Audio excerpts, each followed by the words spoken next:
Hello, আসসালামু আলাইকুম। অনেক দিন ধরে হচ্ছে গিয়ে মাছ মাংস খেতে খেতে এখন এত বেশি ভর্তার ক্রেভিংস হয়েছিল, আম্মুকে গিয়ে আগে বলেছি যে অনেক পদের ভর্তা খাবো, সাথে অবশ্যই হচ্ছে গিয়ে খুদের ভাত দিয়ে খেতে অনেক মজা লাগে। অনেকে খুদের পোলাও বলে বা বৌয়া ভাতও বলে অনেকে। তো আমরা হচ্ছে গিয়ে খুদের পোলাও খুদ বলি আর কি। তো হচ্ছে গিয়ে এই যে আমি হচ্ছে পাটা মাখা খেতে মন চাইছে, তো ফার্স্টে হচ্ছে গিয়ে আমি এখানে আম্মু কাঁঠাল বিচির ভর্তা বানিয়েছে, তো সেটার হচ্ছে গিয়ে আমি পাটা মাখা খেয়ে নিচ্ছি। এখানে খুদের পোলাও দিয়ে দিল, একদম গরম গরম ধোয়া ওঠা দিয়ে দিল। তো হচ্ছে গিয়ে আম্মুই মেখে দিচ্ছে, এত বেশি গরম আমি ধরতে পারবো না।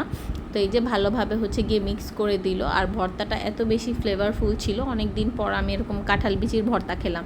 এই যে একদম বড় বড় লোকমা করে দিচ্ছে, আর এমন গরম গরম করে খেতে খুবই মজা লাগে। আর এই যে আমরা দুজন একসাথে খাচ্ছি, কয়েকজন মিলে এভাবে পাটা মাখা খেতে খুবই মজা লাগে। ছোটোবেলায় আমরা সব সময় এভাবে, আমি, আমার বোন, আম্মু, আমরা এভাবে খেতাম পাটা মাখা এভাবে ভর্তা বানানো হলে। তারপর হচ্ছে গিয়ে কালিজিরা ভর্তা বানালো, আর কালিজিরা ভর্তাটা তো বেস্ট ছিল। এটা এত বেশি মজা লেগেছে, একদম পুরা কালো, ভিডিওতে বোঝা যাচ্ছে না কত বেশি কালো ছিল। আর এই যে আমি একদম বেশি করে ভর্তা নিয়ে মাখিয়ে নিলাম, এত গরম ছিল খুদটা।